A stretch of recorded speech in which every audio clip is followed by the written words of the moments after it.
Hey everyone.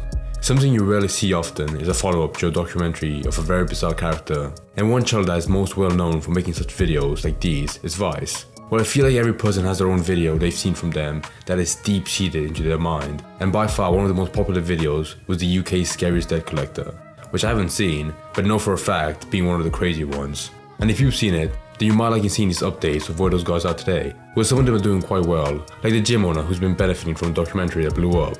I was actually invited to podcast to talk about it. However, there does some parts that couldn't be made 100% clear, which I understand, because it's not like every guy from the video has a positive update to add, which for some of them, there isn't, sadly. And it makes you wish that there could have at least been a better outcome for them. In the 10 years since Vice posted this legendary documentary, some of its participants ended up in jail, some successfully turned their life around, whereas others died unexpectedly. For context, the production followed a former gangster named Sean Smith, who was trying to live— Oh, he's a gangster? I'm not surprised. by running a debt collection business and the Muscle House Gym, where the show introduced many of Sean's associates. Firstly, there was Nat Taylor, who'd had a rough childhood and after years of self-medicating, had also spent time in what he described as the city's nut house. Despite this, Nat was an extremely promising boxer and was training for a shot at the title provided he could stay clean. He's a top kid and his talent is unbelievable. It's just that his problems he's had. The documentary then introduced Davey Fallon and his friend Stu, who were caught selling steroids in the gym and were punished in a pretty memorable way. Oh, he's tiny. Give me $1,000, keep your job, stay in the gym. Only made more notable by the words exchanged afterwards. I gotta come to you. Finally, there was Tony Smith, who was supposedly Sean's best friend, He's my right hand man, everything goes through him. He's my best mate. It's called loyalty. You can't buy it. until the end of the episode when Sean revealed Tony that's had cute. also been selling steroids. The little cockroach was already selling steroids in and around the gym unaware to me. And as a result, Tony had gotten in his car and left to avoid consequence. Here's the little cockroach now, look at him. Left his beard, left all I was the about to say, that guy looks like the kind of person who will make friends with anyone, but then yeah, on camera, like a documentary, be like, I hate those guys, always like lying behind my back. I can't trust them. Like even right now, he has footage of, and he's calling him a cockroach. Like that's just funny. You seen him on it? After the episode ended with the narrator stating this, Tony is still on the run. His family fears if he comes back, he may go on the missing list forever. it's no surprise commenters wrote, Tony's betrayal is genuinely one of the best twists I've ever seen, and it's in a documentary of all places. Although the betrayal turned Oh my God, all he did was sell steroids. Can't be that bad. later. The documentary gave a unique If he was selling like black tar heroin, then maybe, but at a gym, you wouldn't be surprised if wanting to find people who want to buy steroids. I don't sleep. I'm on like 150 ml of Sertraline, 80 milligram of propranolol, 7.5 milligram of Zopiclone. Depression. What the fuck are those like Dr. Seuss drugs he's taking? Soplacone? What? paths, it makes you wonder what happened to them afterwards. In May 2014, roughly 8 months after the documentary went live, The Sun gave its first update on both Sean Smith and Nat Taylor, for whom business was booming as a result of the episode. Just Yeah, 3 that's months cute. after The Sun posted their update, Vice uploaded a new documentary titled Underground Bare Knuckle Boxing in the UK, where at around the 21-minute mark, a shirt can be spotted in the background reading Sean Smith, the debt collector. Sure enough, there was Sean hosting bare I always love seeing that in businesses. Wherever they get like a huge documentary made about them, they recognize it's smart because they recognize that there's like a huge potential to make money out of it. So they do sell on the brand that was created from the video. promoting at the front of his gym, with the poster also revealing he'd begun his own fighting company called Ultimate BKB. Sean stated, we're the only gym in the UK that has a bare knuckle academy, so we get interest from all over the world, it's only getting bigger and bigger, leading Sean Intel gets shut down by the government because there's no way that's legal. art series in 2017 called Bare Knuckle Fight Club. He'd state, when I was in prison, if someone had told me that I would end up on Netflix and have Hollywood types on the phone, I would have told them to F off, although simultaneously Sean didn't want to come across as a celebrity gangster who traded on a notorious past. Despite this, Sean released a book titled Debt Collector, which received pretty decent reviews on Amazon, before trying to launch another company called Gorilla Kong Clothing, which was dissolved 2 years later. In the process, Sean rebranded from the Muscle House Gym to a more personalized Smithy's Gym, after which Sean fell out of the public spotlight, only to return That was kind of like a worse name. I like the quiero one more. On the 14th of November 2018, the Liverpool Echo published an article reading, "A blaze ripped through Sean Smith's gym in the Busey area of Warrington in August. The Echo understands someone forced their way into the building and then doused the gym in petrol. The blaze destroyed thousands of pounds That was Tony. I knew it was Tony. interior. Police have said that the fire was believed to have been deliberately started, although given his name, job and history, Sean seemed pretty unsurprised about See, what happened. what passion. The whole building was on the verge of collapsing from the fire, but the equipment was still unscathed. Hell yeah. Who it is, I don't care who it is. You know, if people want to do silly antics going around burning people's gyms and cars, then so be it. That got done 20 years ago. It won't stop me. I'm here for good. I now own a building, and it's like the phoenix rising from the ashes. His life had become so crazy, people began to comment they should really make a movie based upon Sean's life truly fascinating, and it seemed Dwayne "The Rock" Johnson had the exact same idea. The Liverpool Echo stated, "Mr. Smith says he's now involved in advanced stage negotiations with production companies and agents who are interested in dramatizing his life story." One of the It can be equitable. I feel like some stories are best preserved, like some documentary on YouTube. If you make like a huge Netflix kind of story, then it might be like a bit too dragged out. The only Netflix documentary I've ever liked was the Tiger King one, because that was actually a good story where the more you dug into it, the more crazy stories he had about the whole place in general and the whole character that was him. But with this guy, I feel like there's 20 other people just like him in the same city that have their own story. So if they want to make like a documentary about him, it should be like a documentary where they interview someone else like him. Like maybe the other guy that was like involved with drugs and was like a promising boxer.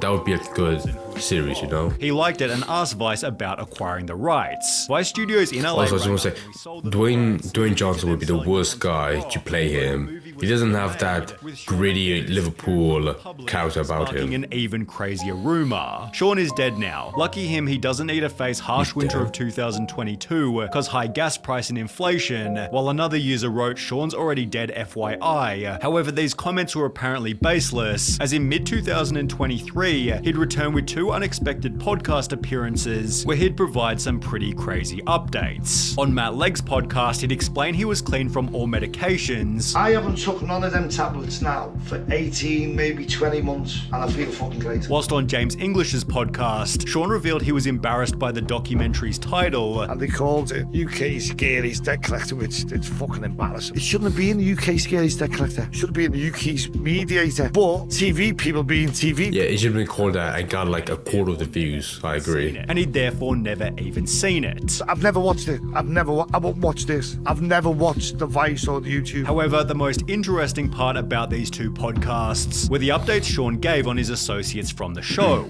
Toward the end of the documentary, Nat Taylor explained that he'd finally been diagnosed with unstable personality disorder, Oh, and as a sad. result, he was feeling confident about his future. I feel a lot more positive and was more it? confident that I'm going to nail it this time, that I'm going to beat me demons. The narrator concluded by stating Nat was clean and doing well, which sadly didn't last forever. Oh, Nat, I don't really see him now. He got a bit of jail. He come out of jail. He took his own ear off. He took his ear off. He took his own ear Oh off. my yeah. God. Swallowed it. Yeah, he swallowed it. Yeah. He went in a real dark place. Although Sean then I was added about to that he's say, now I feel like it doing was worse that he got diagnosed with like a personality disorder. Because at least with the drug addiction, he could fight it at most. But for disorder, that's even worse to kind of like manage. extremely well. Nat, doing good. Brilliant boxer. He's working back with his brother. He's off the drugs. He's training. Which is supported by an unverified comment reading, "For all those interested, Nat now has a beautiful girlfriend and 2 boys. Happy ending, I guess. That guy went through hell." In addition, Hold on, it's very hard to believe what he's saying because those 2 outcomes are so polar opposite. There's not really a way I can believe either of them. So he either cut off his own ear and he ate it, or he has a beautiful family. Like, I can't even pick an slapping in-between. Stu for selling steroids led to him turning his life around. Oh, the kid who was slapped. The one with the tattoo. Because that slap done his life the way the good. The tattoo's gone. He's got a normal job now. However, his friend Davey Fallon had a much sadder ending. After enjoying a day with friends at the Glastonbury Festival, Davey went to his girlfriend's apartment and tried to climb through the bedroom window after an argument, but lost his grip on the windowsill and fell, unfortunately leading to his death. Poor kids fell. Only like 11 foot.